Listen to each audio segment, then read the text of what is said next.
Now for this section, I want to start with a traditional React app, and I want to come back to one of the main assets, one of the main reasons for using Next.js, which I did already talk about in the first course section as well.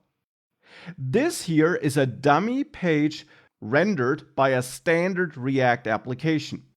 To be precise, by this React application here.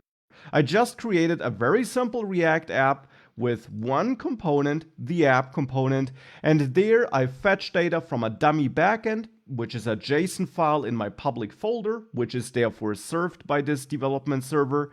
And in there I got some dummy data, but the important thing is that I'm not loading the data in my JavaScript code by importing that file or anything like that, but that instead I send a HTTP request to that file once everything is up and running in the browser. And then I load data, extract it, set my state, and render that data. Now, what we see therefore is that dummy data on the screen, but if we then view the page source of this file, we see that on there, in this page source code, the data is nowhere to be found.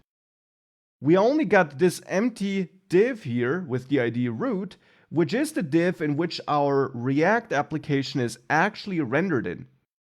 And we can see that rendered application if we inspect the page, where we then see the actual DOM as it's currently rendered. There inside of the div with the ID root, we do see the unordered list with the list items. But that's only the DOM as it was rendered by JavaScript and by the React app, therefore, after we loaded this page. The actual HTML content served by the server, so loaded by the browser initially, is this HTML code instead. And that code did not include any data. Now that can have a couple of disadvantages, as I already mentioned in the first course section.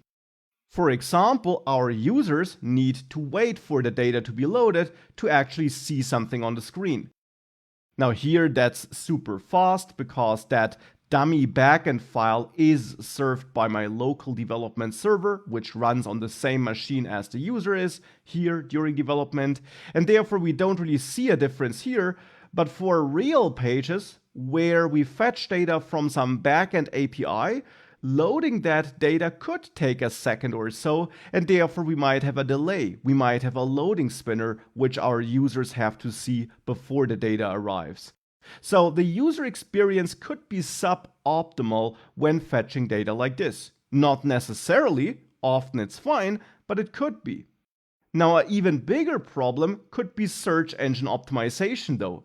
If you are building an app where search engines like Google should be aware of your content, you'll have a problem, because this HTML code, which is initially sent back by the server to the client, that is what search engines will see. And in there we got no content at all. So if our content matters and we want search engines to see and index that content, sending back this is bad. Now again, that is not a problem for all websites and web apps. For example, if you have a web app where users need to log in anyways, if you have some admin dashboard built with React, then search engines might not matter to you because users are not going to find your page, your admin dashboard, through a search engine. But if you do have a content-heavy app, like a blog or a shop, then you of course typically do want search engines to find your content, and sending back something like this then is bad. Now, I did talk about that in the first course section already. I just wanted to bring it back into your memory because it does matter. That is an issue which we can have with standard React. And the problem is that we fetch data in our component after the component was loaded. So we fetch data from the client side, we send a request to the server after something was rendered to the screen. The initial response, the initial HTML page, which is sent back by the server to the client when the user first visits the page, does not yet contain that data. And that can be a problem.